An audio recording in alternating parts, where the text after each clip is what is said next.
Good morning बच्चों। आज हम लोग पढ़ेंगे बौद्ध धर्म के पतन का कारण। कल हम लोग इसके उत्थान का कारण पढ़े थे, आज हम लोग इसके पतन का कारण पढ़ेंगे, क्योंकि स्वाभाविक सी चीज है, जो जिन चीजों का विकास होता है उनका पतन भी निश्चित होता है और उसके कई कारण होते हैं। तो बौद्ध धर्म के पतन के कारण में सबसे पहला कारण है भिक्षु भिक्षुणियों में भ्रष्टता। जो भिक्षु भिक्षुणियां थे, जो बौद्ध धर्म का प्रसार करते थे, वो स्वयं ही क्या हो गए, भ्रष्ट हो गए। उनमें अनाचार और दुराचार, व्यभिचार आदि का वास हो गया। वो व्यभिचारी हो गए, अनाचार करने लगे। उनके अनाचार और व्यभिचार से ही ये धर्म धीरे धीरे भ्रष्ट होने लगा और उनके व्यभिचार के कारण धीरे धीरे लोगों का रुझान उस तरफ कम हुआ और ये धर्म पतन की ओर बढ़ने लगा। दूसरा है विभिन्न संप्रदायों में विभाजन। जो बौद्ध धर्म था वो कई संप्रदायों में बंटने लगा। जैसा जब बुद्ध जी का समय समाप्त हुआ तो बुद्ध जी के जो संघ में रहने वाले भिक्षु भिक्षुणियां थे, वो इस संप्रदाय को, जो बौद्ध धर्म था, उसको कई संप्रदायों में बांट दिए। जैसा कल हमने बताया था, हीनयान और महायान, दो संप्रदाय थे, हीनयान और महायान। इसके अलावा दैभाषिक, विज्ञानवाद, माध्यमिक ब्रजयान, ये संप्रदाय भी थे। तो इस तरह से विभिन्न संप्रदायों में बंटने से इनमें आपसी मतभेद होने लगा। जो बौद्ध धर्म के शिक्षाएं या सिद्धांत थे, उनको लेकर इन विभिन्न संप्रदायों को अपनाने वाले लोगों में धीरे धीरे वैचारिक मतभेद होने लगा और वे वैचारिक मतभेद ही बौद्ध धर्म के पतन का कारण बना। तीसरा, मूर्ति पूजा एवं कर्मकांड। बौद्ध धर्म के लोगों ने भी धीरे धीरे मूर्ति पूजा और कर्मकांड को अपनाना शुरू कर दिया। इनके अनुयायियों ने भी तंत्र मंत्र आदि को अपनाना शुरू किया और इनके द्वारा मूर्ति पूजा और विभिन्न तरह के कर्म कांडों को अपनाने के कारण ये धर्म धीरे धीरे जटिलता की ओर बढ़ता गया। और जब ये तंत्र मंत्र आदि को अपनाने लगे, जिससे इसमें बहुत सारे जो बुराइयां थी, जैसे ये कह लीजिए कि जैसे हिंदू धर्म में बहुत सारे आडंबर थे, मूर्ति पूजा होता था, विभिन्न प्रकार के आडंबर होते थे, तंत्र मंत्र आदि का बोलबाला था, वही सारी चीजें जो हिंदू धर्म की बुराइयां थी वो धीरे धीरे बौद्ध धर्म में भी आने लगी। ये लोग भी विभिन्न प्रकार के कर्मकांडों को अपनाना शुरू कर दिए और वे कर्मकांड इनके पतन का कारण बन गया। फिर संघ में नारियों का प्रवेश। इस बौद्ध धर्म के पतन का प्रमुख कारण बौद्ध भिक्षुणियों, यानी जो भिक्षुणी थे, भिक्षु होते थे, उस भिक्षु में नारी भिक्षुणियों का आगमन था। नारियों के आगमन से इसमें बहुत सारी चीजें आई, जैसे बहुत सारे भ्रष्टाचार दिखाई देने लगे और यहाँ तक कि बुद्ध ने भी ये कहा था, बुद्ध ने स्वयं स्वीकार किया था कि यदि संघ में नारी भिक्षुणी के रूप में प्रवेश करेंगी तो शीघ्र ही संघ का नाश हो जाएगा। बुद्ध जी ने स्वयं एक बार ये चीज स्वीकार किया था कि यदि इस संघ में जो नारियां हैं वो भिक्षु के रूप में उनका आगमन हो जाएगा तो संघ शीघ्र ही समाप्त हो जाएगा। इस तरह से बौद्ध धर्म के पतन के कारण में नारियों का उसमें आगमन महत्वपूर्ण कारण सिद्ध होता है। फिर संस्कृत भाषा को अपनाना। जैसा कि कल हम लोग पढ़े थे बौद्ध धर्म के उत्थान का कारण, कि बौद्ध धर्म का उत्थान कैसे हुआ।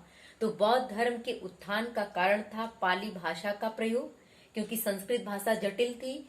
तो बौद्ध धर्म के अनुयायियों ने पाली भाषा में अपने धर्म ग्रंथ और सिद्धांतों का प्रचार प्रसार किया, जो सहज भाषा, सरल भाषा में थी, जो लोगों को सहज रूप में समझ में आ जाती थी। लेकिन कालांतर में पाली भाषा की जगह बौद्ध भिक्षु जो थे और जो इस धर्म के सिद्धांत और शिक्षाएं थी, वो धीरे धीरे संस्कृत भाषा में प्रसारित होने लगी। और ये संस्कृत भाषा काफी क्लिष्ट थी, जो साधारण जनता को के समझ से परे थी। तो संस्कृत भाषा में जो इसके जो भी शिक्षाएं थी, उनका प्रचार प्रसार या इनके द्वारा दिए गए धर्म ग्रंथ थे, उसमें जब संस्कृत भाषा का प्रवेश हुआ या उसके द्वारा उस भाषा में जो धर्म ग्रंथ लिखे जाने लगे, उससे इस धर्म का पतन हुआ।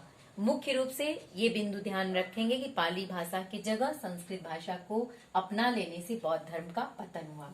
तीसरा, अगला छठवां, राजकीय संरक्षण की कमी।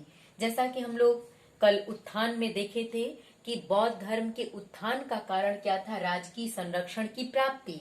लेकिन कालांतर में, मध्यकाल में राजकीय संरक्षण की कमी होने लगी। जैसे सम्राट अशोक का नाम हमने बताया, कनिष्क का नाम बताया, सम्राट हर्षवर्धन, जिन्होंने बौद्ध धर्म को राजधर्म के रूप में स्वीकार किया और काफी राजकोष से इसे सहायता दी जाती थी भिक्षुओं को। लेकिन कालांतर में बौद्ध धर्म को राजकीय संरक्षण की प्राप्ति नहीं हो पा रही थी। जैसे हर्षवर्धन के बाद इस धर्म में धीरे धीरे कोई ऐसा शासक नहीं आया जो इसको संरक्षण दे सके, और संरक्षण के अभाव में धीरे धीरे ये धर्म पतन की ओर चला गया।